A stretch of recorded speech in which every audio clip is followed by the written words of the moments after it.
This plates, I think, about 7 degrees on these chuck. They're pretty much, very little concave to them. They don't do a lot of dirt moving like a disc, but it cuts the trash a lot better. You know, depth control is very easy to manage. You can set your pitch of the machine, you know, the pitch the front or the back. You can set your depth control here as well. You can do it from the cab. You know, like I said, if you can run an inch, inch and a half is nice, just to cut the trash, get a little bit of dirt on it to help decompose in the fall, and even in the spring to help kind of break the trash down. We've been happy with this concept, but you know, everyone here, there's quite a few different types of vertical tillage, but I think as the trash gets more abundant, we're just trying to use the trash better. Yeah, that's one thing I've been thinking about. You know, one of the concepts I've been thinking about to sell conservation to you guys is, let's think 300, 100, 100, 300 bushel corn, 100 bushel soy, 100 bushel wheat. Except, you know, and we know the genetics can do it, but everybody's already complaining about all the trash they got to deal with at 200 bushel corn. How do you think you guys are going to handle 300 bushel corn worth of trash? Yeah, it'll be a challenge. You know, I guess. We'll It'll be fine. Yeah, It's a good problem to have. Well, I know, yeah. It's like being too busy at your store, you know, you don't complain about it much, but.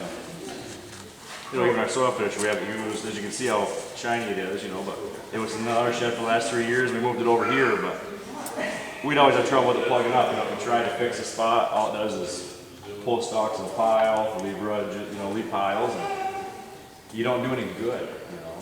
I guess that's what we had a John Deere 220 disc frame with actually like a kind of a Ralston coulter blade, a wavy coulter blade, but it was too light of a unit to actually get any penetration to cut the stalks. Yeah, I mean, this looks very heavy. Extremely heavy. How much power does it? Oh, we're running this on 8130. It takes everything it's got. That's about 10 horse per foot. yeah. That's a 200 horse tractor, and it's got its hands full. Now if we put it on the 8400, then we're pretty good. But this is on the 29 footer. You got the 33 footer, the bigger one. But then you got more power on that. Oh, amazing. Yeah. Many acres we pulled over at the highest speed. I think we got one bent disc. Yeah. But even the cones are loaded here. You know, the frames are stuff. You know, the frames are wow, there's a lot of iron there.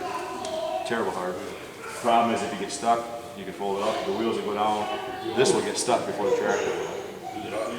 Yeah, that's at our turbo. Quite a few times, Same yeah. way. Yeah, because Dad's had it where you get in a bad spot, you try to, best thing is put the wings down at least to to distribute balance the it weight out. out. Try and run it. But, you know, if you've got that much trash to cut through, you need the weight to cut through the stalks.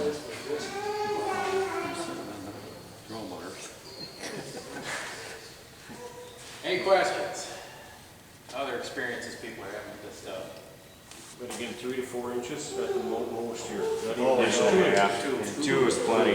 I think in the spring, I guess, in my mind or what you read too, I don't want to get below where I'm planting, you know, because then you get a false floor for that seed. It's nice to plant into that hard soil. You know, you can go an inch, inch and a half, you know, to cut up trash, but like I said with our corn, most of our corn we try to no-till. Unless it was corn on corn or we messed up with manure. But yeah, shallow, you know. It's just enough to get it cut up, cut the trash, level it off a little bit. So preference though is no-till, Yeah, by far.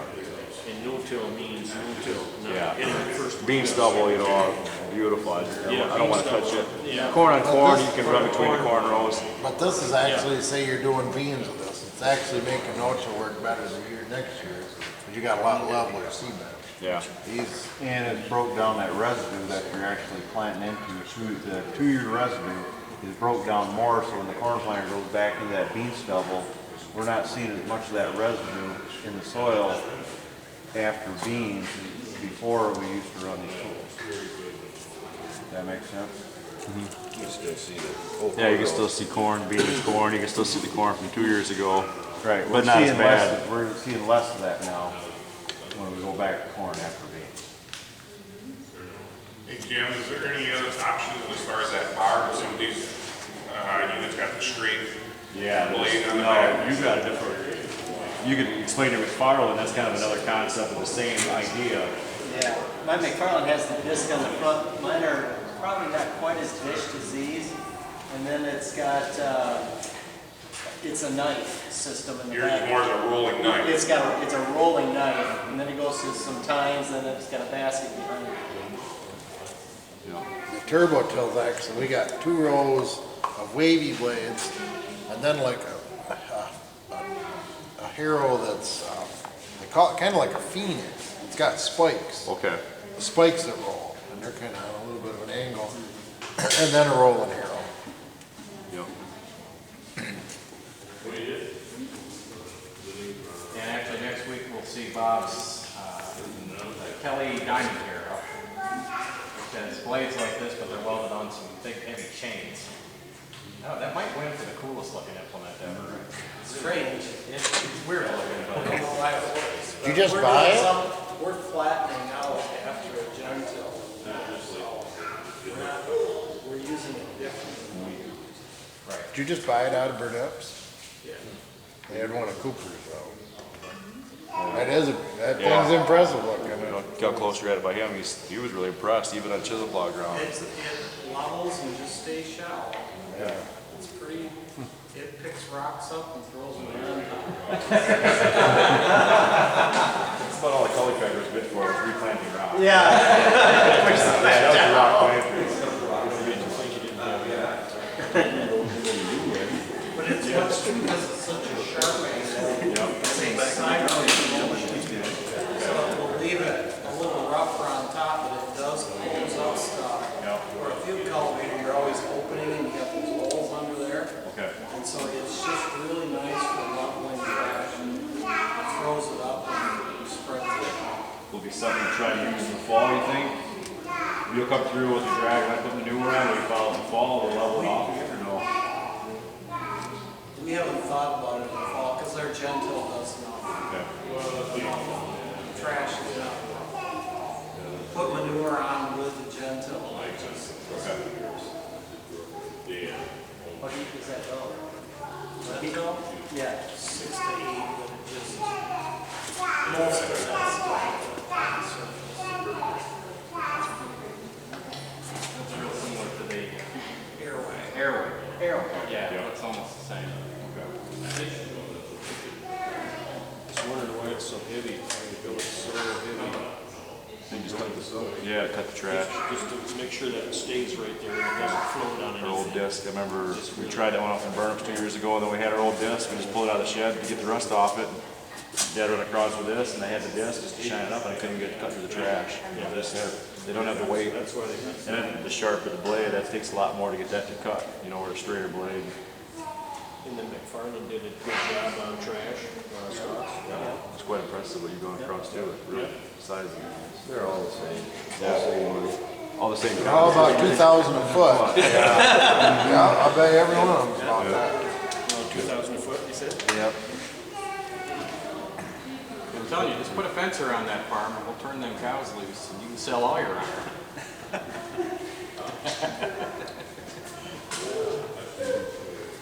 Any other questions on this stuff?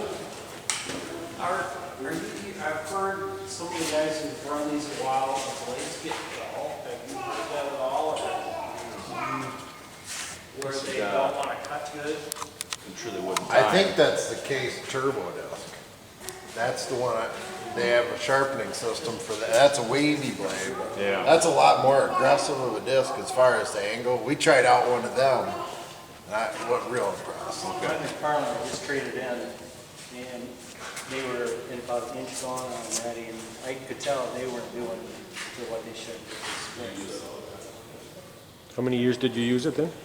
I bought it used, so I Oh, you really bought it don't- used. yeah, I only used mine 2 years, but it was used before that. That's- Trying to know what time we have on this one. It'd be at least a couple thousand acres, 2,500 acres on it already.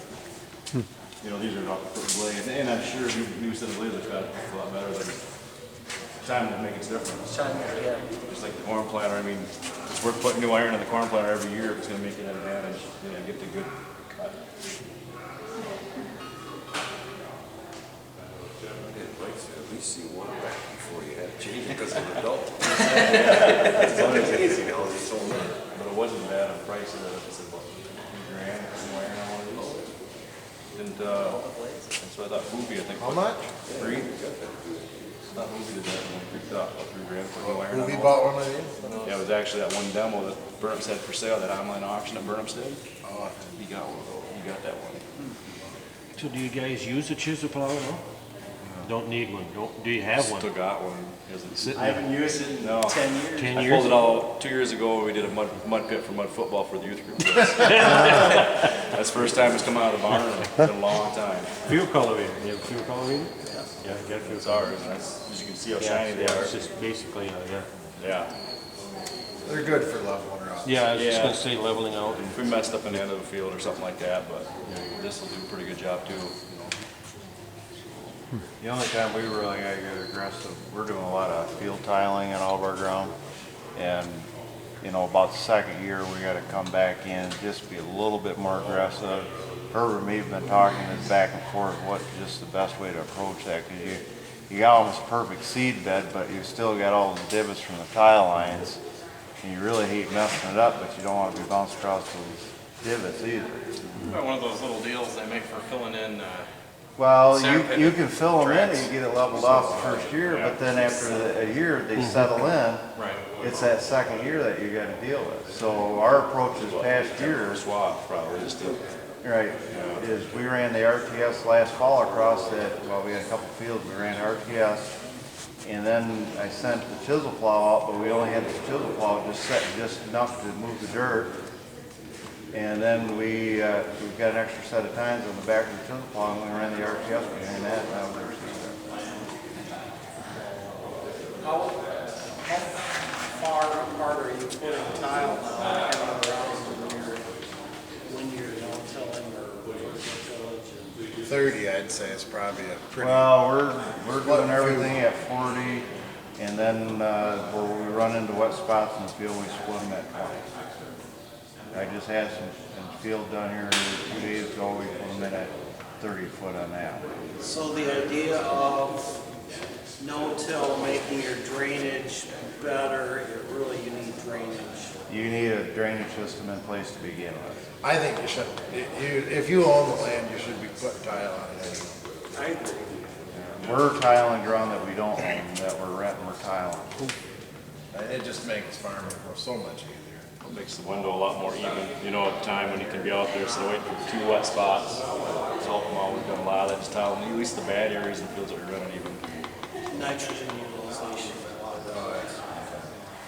Probably what the problem is, like you said, you've got a lot of manure to utilize and tiled ground, it doesn't always go hand in hand because I know manure goes down quick. Is it really true though? Do you really find In the tile? manure going out the tile?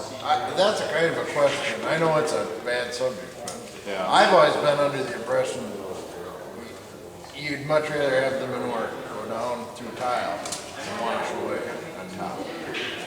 I don't know. Actually, we built a manure tank that had a 5-shank DMI ripper on the back on a 3-point hitch. We did that for a little bit, and you'll find that is just it's the heavy ground you have a problem with, the sand isn't. And so we went, it just goes right down the earthworms, and you'll have dirt coming out of your tile, and It was that's coming not out. socially acceptable, by the way. It's not socially acceptable. And so we went to the Gentle with just stirring up the tile and then putting it on top, and it soaks in that top a little bit. So a little shallower is better than. Absolutely. And we're inspecting tile lines all the time, we'll permit it. And we just vary the amount. And a lot of our manure, because we have sows, is really thin. And a lot of it will get 2 applications because just to keep it in the top. You think that Gentil is actually fracturing some of those macropores, so it's stopping it from heading down there, or do you think it's stopping it better? Well, it just opens it to soak in. What? It seems to me too, if you're putting manure deeper, you're putting it closer to the tile. I don't know. Right, that's why it's spread on top and it just stays in. Spreading it out Just kind of instead of. cracking the crust, just kind of hold it from going down too fast. Yep. Help it Yep. just kind of stay at the top profile. And it spikes that residue in the fall, Okay. and then you get that nitrogen from that mineral stuff, now just melts that residue. One of the things Bob and I have been talking about is manure solid separation. Right, just take that solid fraction and maybe get that on some lower phosphorus ground, or someplace where you're maybe more concerned about getting a tile. And then you can take that thinner fraction where most of the nitrogen is, and you can even put that on the center pivot, put that nitrogen on when the corn actually needs it. I think a lot of our guys are trying to get all that manure on up front to get a whole bunch of fertility, for their corn. It's a lot of that will hang around, but if you can figure out a way to get it on when that corn's really ready for it, I think you'd be ahead. And you guys are making so much money now, you're gonna put in drain tile and center pivots everywhere now, right? I'm surprised how much has been put in, that's awesome. It's amazing how fast that money can go. You give it to us, we spend it. I'm confident of that. The way the weather's been kind of makes you question, what's fall just feeling now. Well, it's kind of hot in here. You guys want to go look at the hole I dug in the dirt? Yes, let's see what you dug. So you